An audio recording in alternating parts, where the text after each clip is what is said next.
pagi ini kita akan memulai ibadah kita. Namun sebelumnya itu, mari kita siapkan hati kita berdoa. Bapa di sorga, kami mengucap syukur buat kebaikan dan penyertaan Tuhan dalam kehidupan kami hari lepas hari. Terbukti kepada pagi hari ini ya Tuhan, kami boleh ada sebagaimana kami ada. Berkati ibadah kami dari awal, pertengahan, hingga berakhirnya dengan baik. Terima kasih Tuhan Yesus, haleluya, amin. Nah, anak-anak, sebagai tanda ucapan syukur kita kepada Tuhan, kita akan bernyanyi bagi Tuhan. Kita nyanyikan sebuah lagu, Hanya Ada Satu Tuhan. Satu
akan mendengarkan kebenaran firman Tuhan, mari kita angkat satu pujian seperti rusa yang haus.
Berdoa.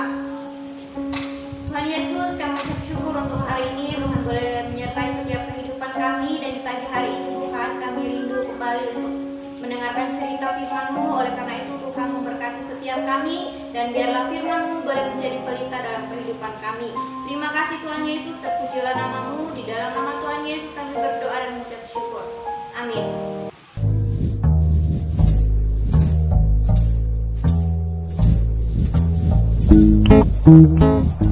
Allah memiliki pekerjaan untuk Yunus, tetapi Yunus sebaliknya tidak menginginkannya. Allah mengutus Yunus untuk pergi ke suatu tempat bernama Niniwe, dan Allah ingin agar Yunus mengatakan bahwa Allah mencintai orang-orang Niniwe. Tetapi Yunus tidak mau melakukannya, karena menurut Yunus orang-orang Niniwe itu jahat dan mereka suka melakukan banyak kejahatan. Allah tahu apa yang dikatakan Yunus itu memang benar. Orang-orang Niniwe telah menjauh dari Allah, tetapi Allah masih sangat mengasihi mereka. Dia ingin memberi mereka permulaan yang baru jika mereka kembali kepada Allah. Ia akan mengampuni dosa mereka yang begitu banyak. Namun Yunus menolak untuk pergi karena pikirnya mereka adalah orang yang jahat yang tidak pantas untuk diampuni. Dalam hatinya, Yunus ingin melarikan diri dari Allah dan pergi sejauh-jauhnya sampai Allah tidak dapat menemukannya. Dengan demikian, ia tidak perlu melakukan apa yang diperintahkan Allah. Itu yang direncanakannya. Tapi tentu saja itu bukan rencana yang baik, sebab merupakan rencana yang konyol karena dia bisa melarikan diri dari Allah, tetapi Allah akan selalu dapat mencari dan menemukannya. Meskipun demikian, Yunus tetap melaksanakan rencananya yang tidak baik. Ia tidak membeli tiket ke Niniwe, tapi ke tujuan lain. Perahu yang dinaiki Yunus berlayar ke arah yang sangat berlawanan dengan Niniwe. Nah, tak lama kemudian angin bertiup kencang. Perahu pun mulai terombang-ambing dan semua orang mulai menjadi pucat pasi. Mereka takut. Yunus duduk tegak di tempat tidurnya. Lihatlah, masalah pertama dengan rencana Yunus yang tidak baik itu, Allah mengirimkan badai besar untuk mengejarnya. Para pelaut berteriak ketakutan saat perahu hendak tenggelam. Mereka mulai membuang segala sesuatu ke laut, koper, makanan, apapun yang bisa mereka temukan. Yunus mulai tersadar bahwa badai itu datang karena kesalahannya. Ia meminta para pelaut untuk melemparkannya ke dalam laut agar badai berhenti. Mendengar itu, para pelaut merasa tidak yakin. Yunus bersikeras bahwa itu satu-satunya cara agar mereka bisa selamat. Tak lama setelah Yunus menghantam air, gelombang laut pun menjadi tenang. Angin mereda dan badai berhenti. Saat itu Yunus menganggap semuanya telah berakhir. Dia tahu bahwa dia pasti akan tenggelam. Tetapi Tuhan mengirim seekor ikan besar untuk menyelamatkannya. Ikan tersebut menelan Yunus hidup-hidup dengan sekali telan. Dalam kegelapan yang seperti kuburan itu, dia mencium bau busuk makanan dan merasa rumput laut yang berlendir. Segeralah ia tahu bahwa ia belum mati. Dia berada di dalam perut ikan yang besar. Selama 3 hari penuh Yunus duduk di sana dalam kegelapan. Ia menghabiskan banyak waktu untuk berpikir. Ia mulai menyadari rencananya yang sangat konyol. Dia menyesal karena telah melarikan diri dari Allah. Ia berdoa kepada Allah dan meminta agar Allah mengampuninya. 3 hari kemudian, ikan memuntahkan Yunus ke pantai berpasir. Saat itu, Yunus mendengar suara orang memanggil namanya dan menyuruhnya untuk pergi ke Niniwe. Itu suara Allah. Kali ini, Yunus tidak menolak untuk pergi ke Niniwe untuk mengabarkan berita yang luar biasa kepada orang-orang di sana. Kepada mereka, Yunus mengatakan bahwa Allah tidak pernah berhenti mencintai mereka. Meskipun mereka melarikan diri dari Allah, tetapi asal mereka mau kembali kepada Allah, maka Allah akan mengampuni dosa mereka. Orang-orang Niniwe mulai mendengarkan Yunus dan mereka mengasihi Allah. Mereka belajar melakukan apa yang Tuhan katakan dan berhenti melarikan diri dari Allah seperti yang pernah dilakukan Yunus. Bertahun-tahun kemudian, Allah juga mengirimkan utusan yang lain dengan pesan yang sama luar biasanya. Seperti Yunus, ia akan menghabiskan 3 hari dalam kegelapan total. Tapi utusan ini akan disebut firman Allah karena ia sendiri akan menjadi berita Allah, yakni berita Allah yang diterjemahkan ke dalam bahasa kita sendiri. Pribadi yang satu ini adalah semua yang Allah ingin katakan kepada semua orang di dunia.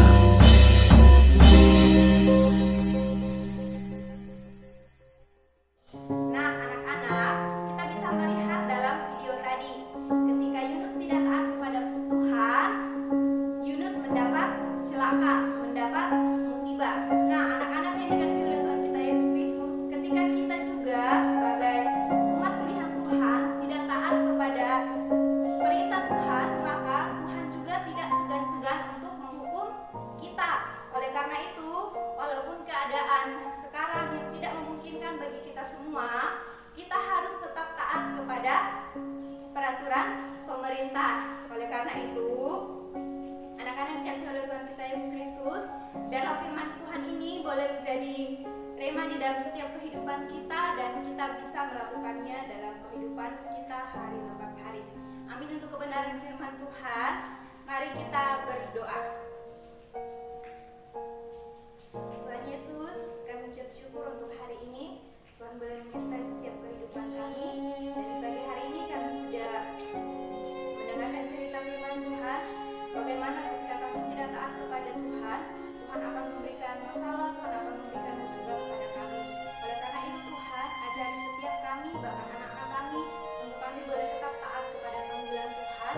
Walaupun keadaan dan situasi sekarang tidak memungkinkan bagi kami, biarlah Tuhan tuntun kami untuk kami tetap taat kepada setiap pemerintah kami.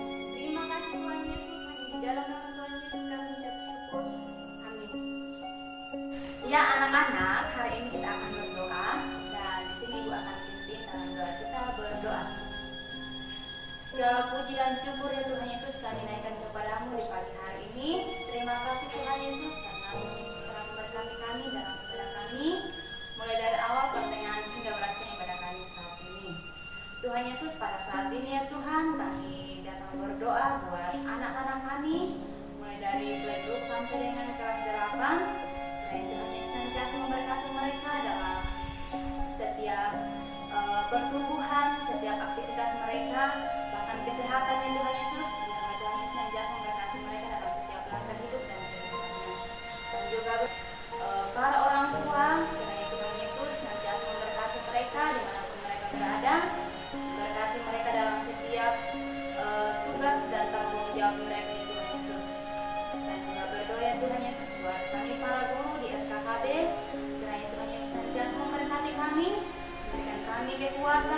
kesehatan. Biarlah apapun yang kami lakukan, tugas dan tanggung jawab yang kami lakukan, boleh kami lakukan sesuai dengan kehendak. Tuhan Yesus, kami juga berdoa ya Tuhan buat persiapan kami UAS minggu depan. Kiranya Tuhan Yesus memberkati setiap persiapan yang telah kami persiapkan. Biarlah UAS ini boleh berjalan sesuai dengan hidup kehendak Bapa di surga. Kami juga berdoa ya Tuhan Yesus buat bangsa dan negara kami saat ini, di mana bangsa dan negara kami saat ini ya Tuhan Yesus dilanda virus corona. Kiranya Tuhan Yesus senantiasa memberkati para medis dalam menangani pasien virus corona ini ya Tuhan Yesus. Biarlah para medis ini tetap sehat dalam menjalankan tugas dan tanggung jawabnya. Kami juga berdoa Tuhan Yesus buat para yang terkena virus corona ya Tuhan. Kiranya Tuhan Yesus memberkati, menyembuhkan mereka. Tuhan Yesus, segala hidup dan kehidupan kami serahkan ke dalam tangan pengasihan-Mu. Ini doa kami Tuhan Yesus. Amin. Nah, berakhirlah ibadah kita pada hari ini. Pesan Ibu, tetap jaga kesehatan dan selamat mempersiapkan ujian akhir semester. Jangan lupa subscribe dan like channel kita, serta bagikan ke semua orang, supaya bukan hanya kita yang diberkati, tapi orang lain juga diberkati. Pesan kami, stay healthy, Stay safe. stay home, and God bless us.